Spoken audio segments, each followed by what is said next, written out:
So you guys can see my head. I was bleeding. Even the hair I installed had to be removed. Now, the only thing we did wrong is to go out as girls. That's the only thing we did wrong. So, is every girl in Nigeria a prostitute? Eh? My best friend's birthday is tomorrow, so we had to book a reservation at Black Box in PH. We booked a table for us so that we'll just sit on our own and drink, because it's birthday. It's more like going out, like a party. We got to that place. I was even like, oh, dancing. The next thing I heard somebody hitting my friend's phone saying, why are you making a video of me? And his name is Madba Christian Okechi, one of Seymour ties or whatever he's doing. Because he thinks he has money. So every girl that goes to a club is an ashawo. That's what people want to see in this Nigeria. When we were there, mainly he was telling my friends, stop videoing me, stop videoing. My friend was like, oh, I'm not videoing you. Okay, what? Now everybody turned. What is this man doing in our seats? Of all the seats there, he was even saying, why are we sitting down and he's standing? Who is he? If he feels he's big enough, why did he not reserve a table for himself? Big man for mouth, because you see girls. All my life, nobody has ever hit him. God raised their hands on me. This man broke my head. This man broke my head. Hello, my beautiful and wonderful people. You're welcome to my channel, a home of real gist. My regards and my greetings to you in this video. Today, I want to talk about a really disturbing incident that recently happened at a club in Port Harcourt. It's a story that I've been making rounds, and honestly, it's got me thinking a lot about safety, respect, and how we treat each other in the social space. A night that was meant to be full of celebration, joy, and fun for three young ladies ended in coerced assault and serious injuries, all because a man couldn't handle rejection. Let's unpack this. Let's talk about the details and dig into the real conversation we need to be having around this. So here is the gist. Three ladies went out to celebrate a birthday. They reserved their table, paid for their seat, and were just trying to have a good time. But then a man by name Christian Okechi came over, and things took a really bad turn. What started as maybe an annoying attempt to get their attention escalated into violence. The man reportedly beat them up, and one lady ended up with a broken head, another lost her, some teeth, and the third one was left naked. Yeah. It was as terrible as it sounds. And here is the kicker. This same guy has allegedly harassed women in that club before.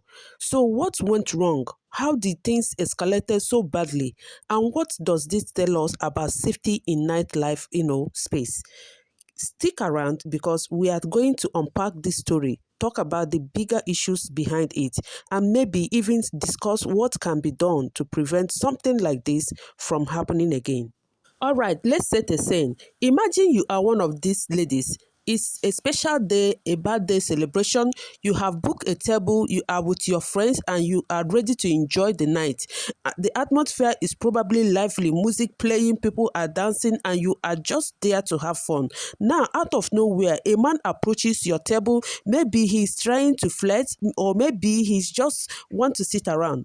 Either way, the ladies don't want him around. So this man came to their table. Now, we are not talking about club staff, not a waiter, not a bouncer, just some random guy who feel that he has what it takes, to get any girl at the snap of his finger, better described as an uninvited guest.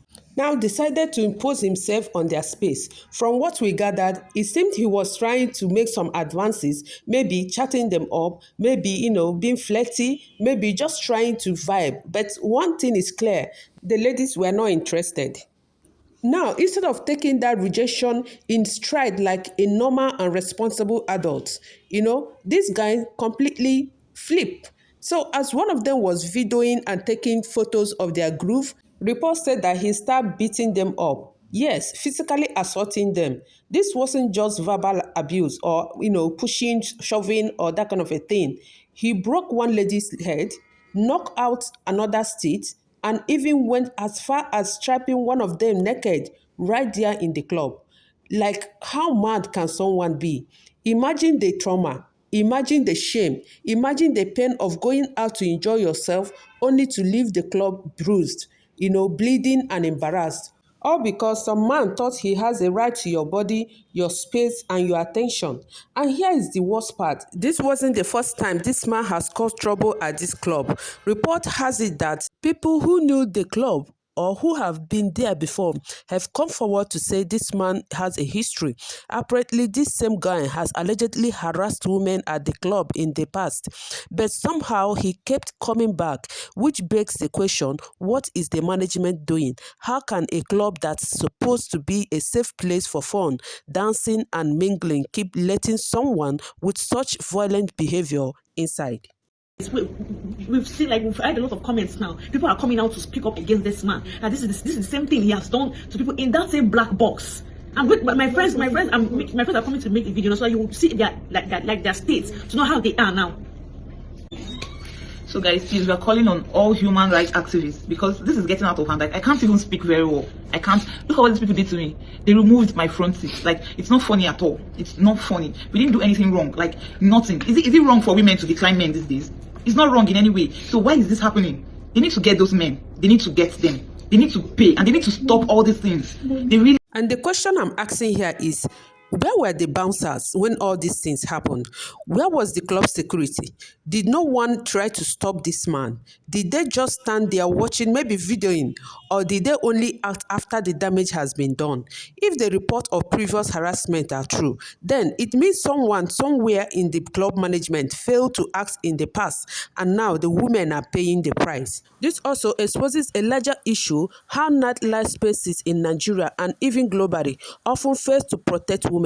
The minute a woman says no or even just chooses to enjoy her night without entertaining male attention, suddenly she becomes a target. It is a reminder that places like clubs and bars need to have strict policies and enforcement to protect patrons. If someone is known to be a threat, they should be banned. Security staff need to be trained to intervene early and effectively. Now, let's talk about consent and rejection, and let's break it down clearly.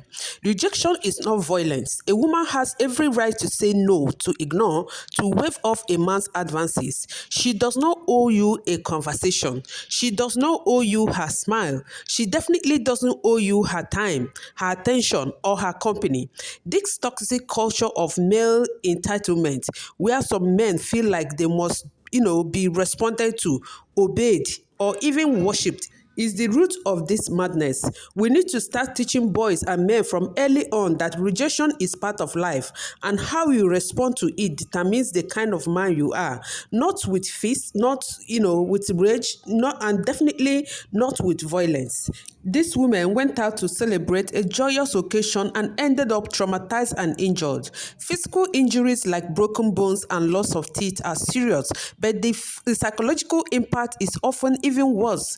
Being attacked and humiliated in a public place can lead to anxiety, PTSD, and a deep sense of insecurity. And the fact that one of them was stripped naked, that's a violation of dignity and privacy that can haunt someone for years. We need to remember that behind every news story like this are real people with real pains. It's not just about what happened that night, it's about all the other nights that women walk into places thinking they will be safe, only to meet violence in one form or the other. And we need to start calling this out loud and clear. This incident also shines a light on broader social problems.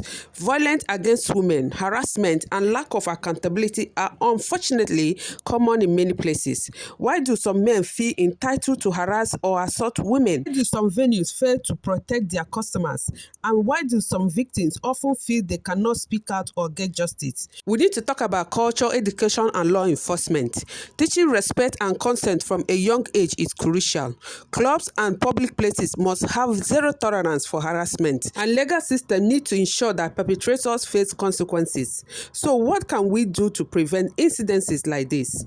For club and venues, implement strict security protocols, train staff to recognize and intervene in harassment situations early, have clear policies for banning troublemakers. For patrons, look out for each other. If you see someone being harassed, step in safely or alert security. Support victims and encourage them to report incidences.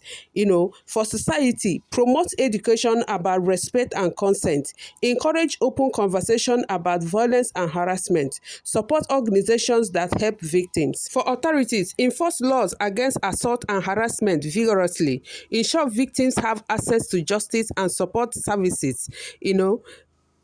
To wrap up, this story is a harsh reminder that even places meant for fun and celebration can become site of violence if we are not careful.